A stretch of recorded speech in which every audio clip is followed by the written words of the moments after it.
You knew it would be orange. What's up? It's Matt sipping on an orange soft drink. We're here at Big 8 BBQ in Cape Coral, Florida. This episode of MPTV, we hang out with Bill to find out about what this lunatic did starting a restaurant 4 months ago in the middle of a pandemic and how he's dominating it with sold out days. And we're going to talk about how he markets that, how he handles the customer interactions when somebody comes here to eat awesome barbecue and there's no barbecue. Let's dig into it. Follow me.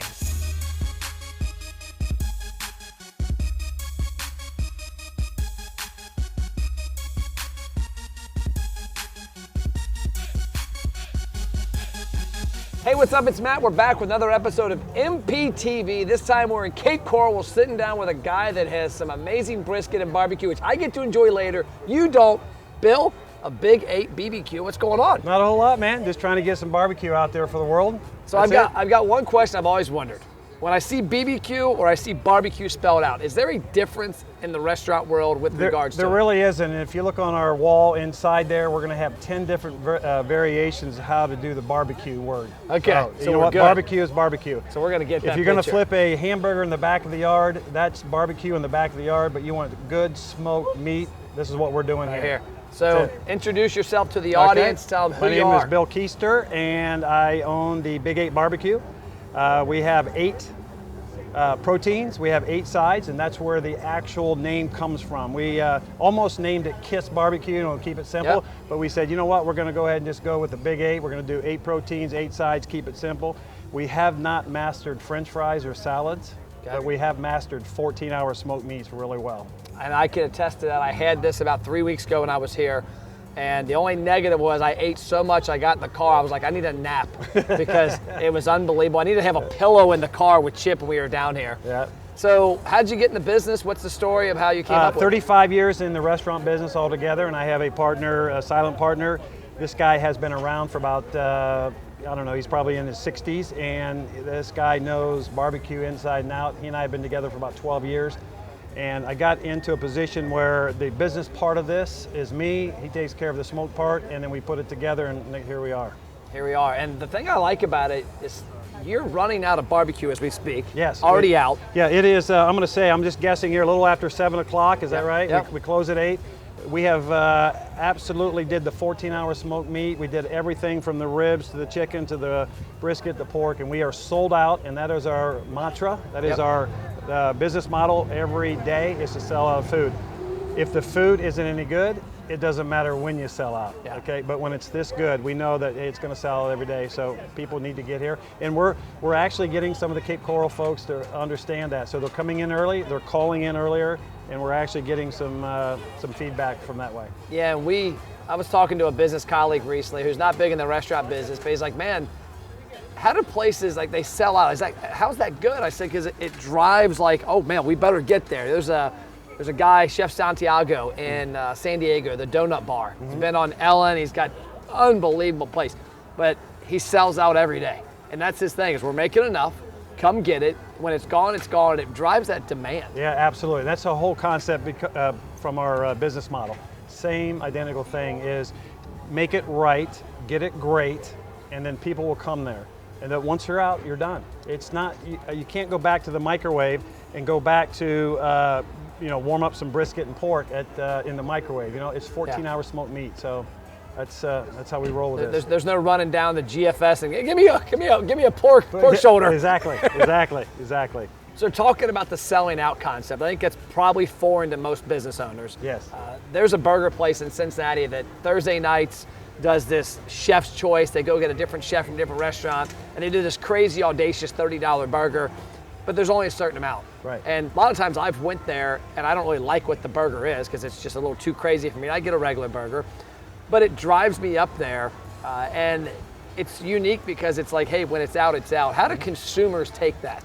There is a mixed emotions about that, really. There are some guests that come in and they're a little frustrated with that aspect, but on the same token, it goes back to educating your guest to what you have, and again, if the food isn't any good, it doesn't really matter. Yeah. But we know it's good. We have it mastered now. We understand the process, and you go to Google right now, and we have 213 reviews with a 4.9 average.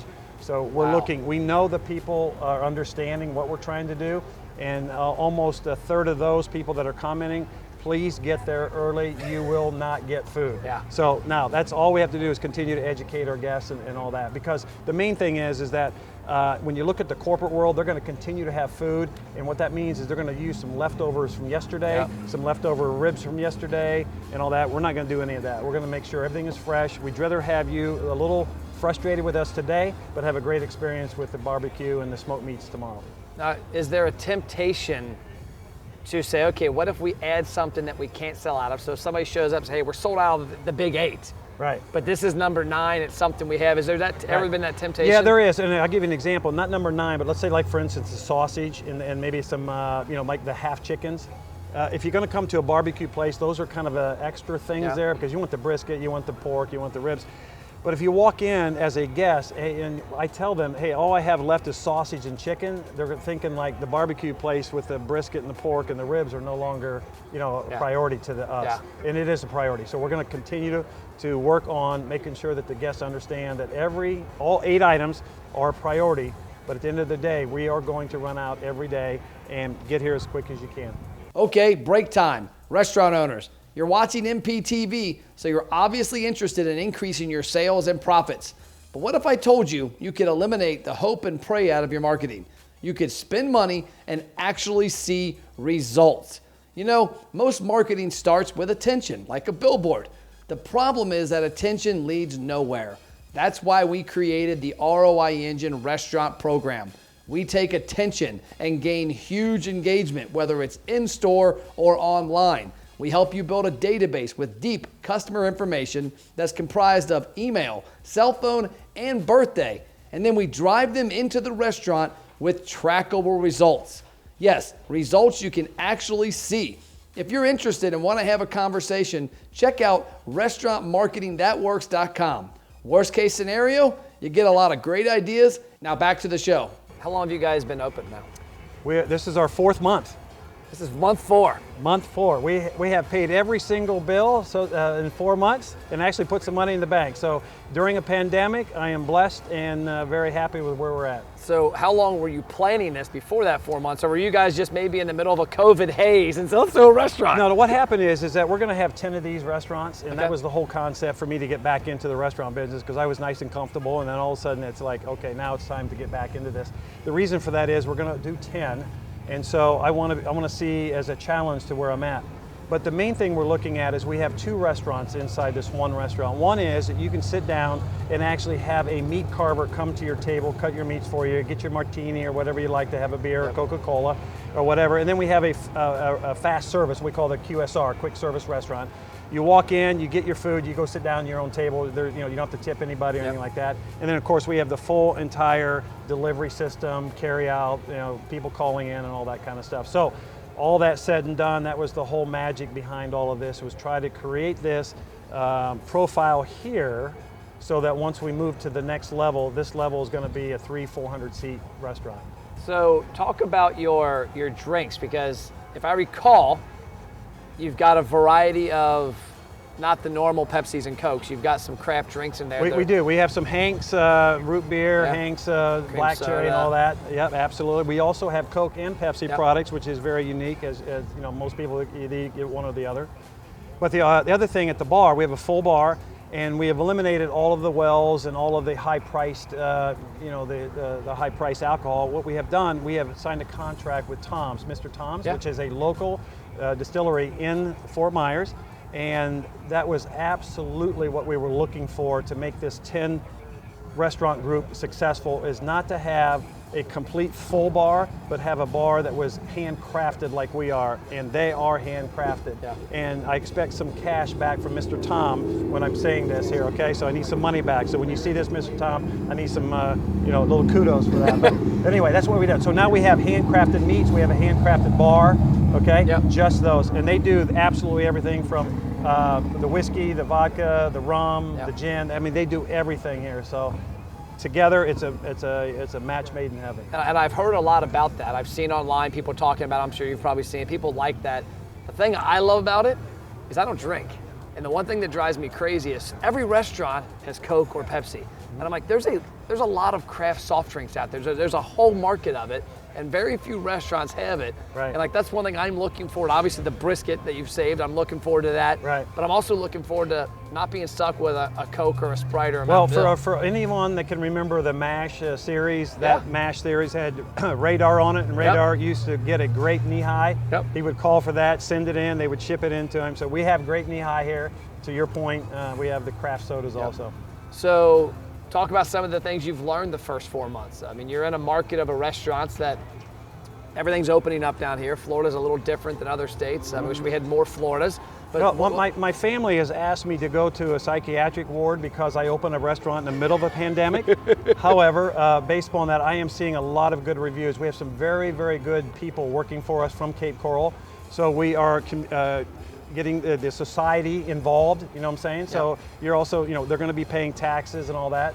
So all said and done, with our food, with where we're at in Cape Coral, and also the community of people that are hired here, it's a win-win-win for this community, and it's going well. And the mayor, God bless his soul, he has passed, but and he has absolutely come in there several times and give us blessings and all that. So, we've been very successful.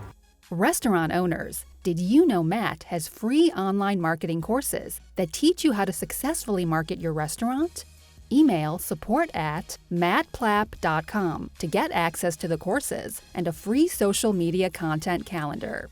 Anything from a marketing standpoint you've done to stand out a little different? I mean, are you doing third party? Are you doing things on social media? What are some things you've done to get the word out? Well, I think a lot of it is just you have to stay local, and that's what I'm finding out. And again, I'll give you an example of the farmers market, which is right across the street from us once a week. So, we're in there and handing out flyers and doing all that kind of stuff. Grassroots. Yep, and people just don't know us. And I'll give you an example. Somebody walked in, a couple walked in the other day, and they basically said that, hey, we're here because I just read on Google. I never knew you existed, didn't know you were here. So again, the Google, the Yelps and all that really helped too. So, we're trying to get that out there too. Well, cool. Well, we're going to end this, go get some food, but I got one final question I always end podcasts with. And we're all driven entrepreneurs, especially if you're in the restaurant business. If you're crazy enough to start a restaurant concept at the end of COVID, you've got an engine. What do you do to turn it off, called airplane mode? When you leave here, when you go home, when you go out and do your thing, what do you do to turn it off so you can refresh your mind, your body, and then come back the next day better? I'm an avid golfer. Okay. Yeah, so I get out on the golf course and I try to, let that be my go-to, get out of the system for a little bit, but that's basically it for right now. Yep. But everybody knows who's been in the restaurant business, this is not a 9-to-5 job, and it is a 24/7 all the time. So you find little niches here and there you try to do, either, now you can't go to a movie yet, but we're getting close to that. But the golf is good because it gets me out in the open, and of course in Florida it's it's gorgeous, nice 99% of the time. So Well, my next visit, probably in 4 or 5 weeks, I'm going to bring the sticks. There you go. We got to get on the course. Absolutely. Barbecue, golf, can't beat it. That's it. Appreciate your time. You got it. Thank you, sir. Thank you. Appreciate it. Cape Coral, Big8 BBQ, but get here before it sells out. If you're a restaurant owner and operator, think about demand. Are you always open? Are you always available? Or is there a time and reason people have to come now today?